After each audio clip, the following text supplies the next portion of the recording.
Okay, I'm Jim, a recovered compulsive overeater, and I got 23 months and 19 days of abstinence today by the grace of my higher power. Before I get started, I'm gonna do the set aside prayer. God, today help me set aside everything I think I know about you, everything I think I know about myself, everything I think I know about others, and everything I think I know about my own recovery, so I may have an open mind and a new experience with all these things. Please help me see the truth. Amen. Okay, I'm Jim. I live in Cattle Mills, Texas. My spirit animal is a buzzard, and I'll get to that before this is over, I hope. Um, a buzzard is a patient animal. I don't know what you guys have buzzards up there, do you? In Nebraska? You probably do. But you know that they're a little bit different animal. They don't fight the wind. They don't fight currents. They just float and go with it, and I'll get to more in that in just a minute. Um, I want to tell you guys I am totally honored for this opportunity to come and speak to you. I feel that this goes back to the founders, Bill and Bob, and the things they did, sharing themselves with everybody they could possibly do it. And I'm really, really, really trying to get to that point where I can do that myself. The 12th step is all about taking it to other people. And that's what I'm hoping I'm doing tonight. You know, all of us carry things that, well, I know for me, I carried my weight. I was asked to get off of a ride at Six Flags and my grandchildren were on that ride and all these people, the thing, it was one of those gondolas where it looks like a boat and they couldn't shut the latch. And all those people and my grandchildren saw them ask me to get off the machine so they could latch the gate so they could ride. So, I understand what it looks like, but there's something else. There's a thing inside us that people don't see. And it's that fear thing, that shame and that guilt thing. And I had all that too. I had the outer appearance of, 300 and something pound guy on a 180-pound frame, I was real noticeable. In fact, I was sitting out at a picnic with my kids. We were camping out at a state park and, I was sunning, if you understand what I mean. I had my shirt off and I was sunning on a picnic bench and this truckload of kids, we were inside a park. So the kids were riding in the back and they came by and they all started laughing at me. So, we all had those experiences. For years, I lived in a fog. I didn't realize, I had all kinds of people telling me, uh, first time I really got an indication, I, I was in college, you have a PE class you have to do. And so they were doing a body mass index, right? And the professor says, "Oh, Rucker, you're morbidly obese. You're going to have health problems." Well, thanks to telling the whole class, right? There's that shame thing again. Um, it, you know, when I started really working the program, I got to my fifth step and I started seeing some things. Now, Bill doesn't talk about other people in his story, but I kind of have a couple of people I want to mention in mind. Uh, my mother,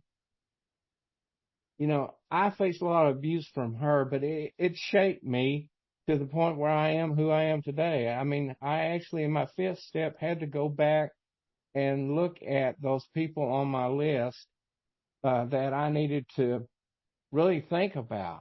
And she was one of them. And I had to do that forgiveness thing there. Because of what she did, I can relate to other people around me when I hear their stories, and I'm more empathetic.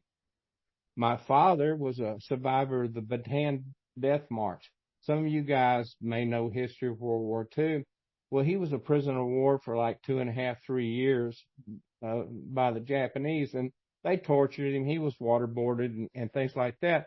So when he came back, he stayed in the bottle most of his life after that. So he was real distant.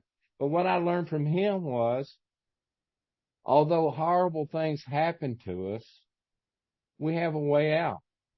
In our book, it says that we all have a way out. It doesn't matter how many times you relapse or, you slip or anything like that. You always have that way to step away from what's going on. We have it. Um, I had high blood pressure. Type 2 diabetes, almost, pre-diabetic is what they call it. I'm insulin resistant. Okay. Uh, I'm going along there and I'm doing pretty good, I think. And I go to a doctor's visit and he says, Mr. Rucker, they do this ultrasound thing. Says, Mr. Rucker, we're going to have to put you in the hospital on Monday. This was on Friday afternoon. And they did. And I got me two little old stents. They put radioactive stuff in it to keep my my blood vessels open so my heart would beat. That was a total shock to me. Now, it wasn't surprise. Like I said, I had a doctor tell me, you have high blood pressure. You need to watch yourself. And I did for a while, right? I did the things. I ate right and exercised until I didn't, right? So now I have this doctor saying, hey, here's some stents for you. Okay, then let's plug them in there. And I went down. I felt real good when I came out of that. And sure enough, I was eating right. The Mediterranean. Can I mention diets and stuff? I don't know. Yes, it's okay. Okay. And I was doing that, but I'm from Texas. Okay, there's just so much fish I will eat, and that's not a lot. So next thing, the first thing you know, I'm drifting off back into my old habits.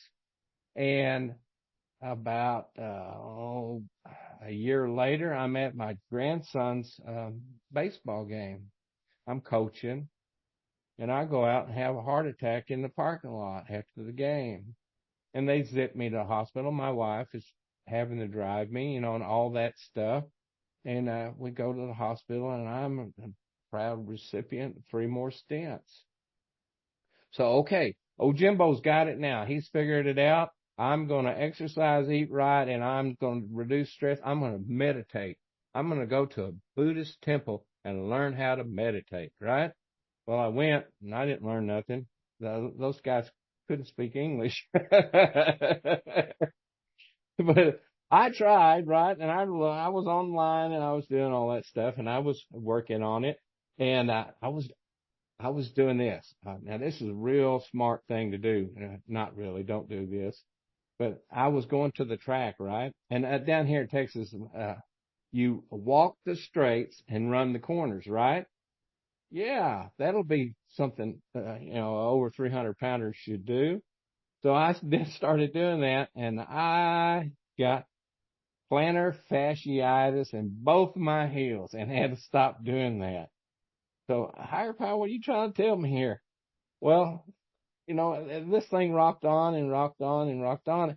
I finally got to go to the hospital for 4 days for pancreatitis. Yay. You know what they give you when you have that? Morphine and hydrocodone and clear broth. Not tasty. And they didn't even give me the green jello. They wouldn't even give me that. But I got the clear broth. So, okay, I'm going to do everything I need. I'm going to do the exercise. I'm going to eat right. And 6 months later, I was back in the hospital. And this time I got to stay for 5 days. And 4 of those days, I was living on morphine and hydrocodone. And I had decided that was how it felt to die. My body was going to kill me. I had so much fat inside on my organs that I was just totally inflamed. I had all kinds of antibiotics I had to take.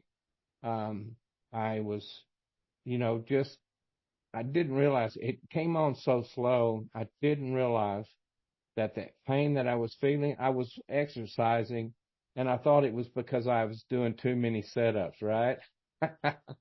No, no, it was because of my weight. Uh, you know, OA showed me that healing was possible. It is possible. Bill W. Um, hit a wall too. You know, he was in that hospital, town's hospital, and he wanted to get sober. He knew he had a problem. If you read the history of what they did to him, the chemicals they gave him, the water therapy and things like that, he did not want to be an alcoholic, and he was doing everything he possibly could not to be. That was me. I did not want to have these health problems. I was doing everything I thought I knew to do to not have this issue.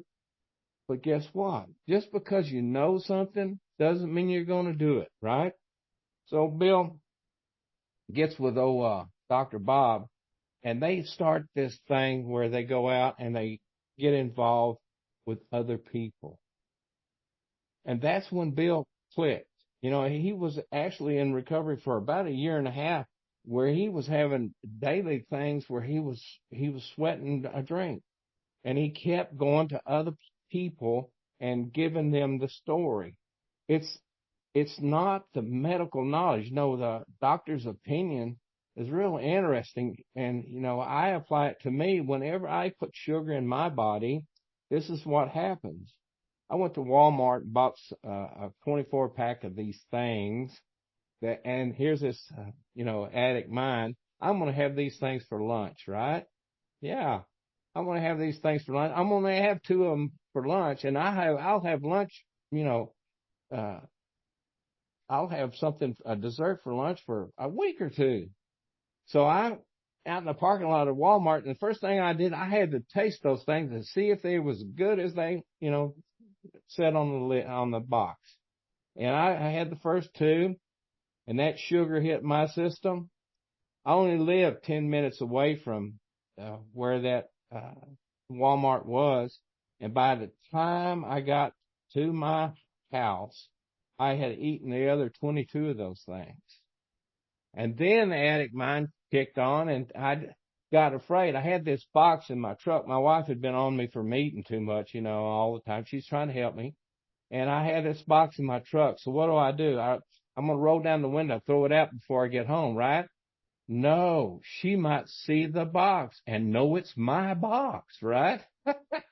So I get home and I go to the trash can and I pull the trash up to where the coffee grounds are. You guys know what I'm talking about? And I stick it under there. That way she cannot find it. That's how my brain was. And that's where I was,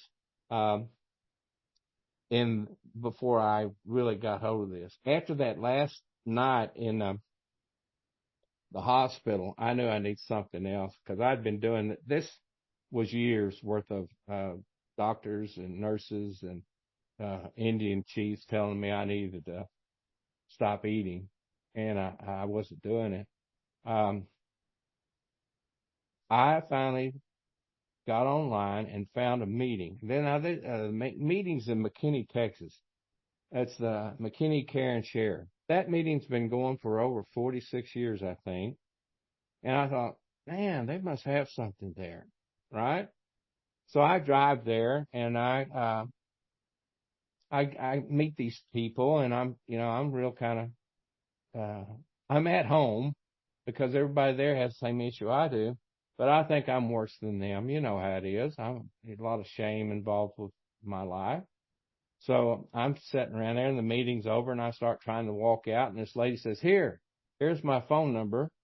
If you ever need to call somebody, call me. Okay. So I'm on my way home. And I've been out of the meeting about 15 minutes, and there's an all you can eat Chinese buffet on the way home. And I'm talking to myself about turning in there, right? So I text her. I said, I'm about to blow this thing up at this buffet. And I sent it to her. She Now you guys got to really listen to this piece right here. This is profound, right? She sent me back a text that said, "Don't," and that's all she said. 5 minutes, Bob. Oh, okay. Uh, so I, she sent me another one about 45 minutes later and said, "Are you home yet?" You know, she was a little bit afraid that I wasn't going to make it, but I did. The buzzard, the buzzard is my spirit animal. I was going to a place in Canton, Texas. You guys have farm to market roads up there, and they're twisty and windy down here in Texas. And I made this curve, and there were 5 buzzards out on this road. I was listening to a podcast about recovery, and 4 of those buzzards flew off, and there's one that stayed there in the middle of that lane. I was going 60 miles an hour right up to that thing, and he finally took off, and he had a piece of food in his mouth. I tell people I'm a recovering jaywalker. That buzzard is just the way I am. I won't let go of the food for anything. Something special had to happen, right? And that thing was my higher power. I live on a slope, and I was always reaching for the high end, which is the positive, but I would always slide down to the negative, right? I could be real mean to myself, a lot of shame and guilt and all that stuff. I can do that, right? So I found my higher power by believing that this thing that holds the universe together would help me, right? And then I had faith to let it help me. And now I'm taking action to come and speak to you guys and do anything else I can possibly do to keep this recovery thing alive, right? So what has happened, my higher power has actually shifted that. And now it's easier for me to do the right things, and I have to really work hard at doing the wrong things. And that's what recovery is right now for me. Um, I constantly have to turn myself off. When I turn myself, I know it's cliche to say, let go and let God, but that's where I'm at. That's where I'm at today. Um, my purpose is simple. I'm here to help let people know that there is a way out, that you guys are worth it. You know, Bill and Bob, they had conversations, and the conversation was this: I need you. I need each one of you in this meeting tonight. You guys are helping me stay sober. You're helping me stay abstinent by giving me this opportunity. I want to thank you, each and every one. What a wonderful thing you're doing, showing up, taking your time to be here. And that's what it takes. You know, Bill did it. Dr. Bob, the last meeting he went to was their convention. He was dying of cancer, but he made himself get up and go and speak in that thing. He got in his car right after he spoke and went home, and he shortly died afterward. That's the kind of commitment I want to make to you. Thank you for listening. I appreciate all your attention.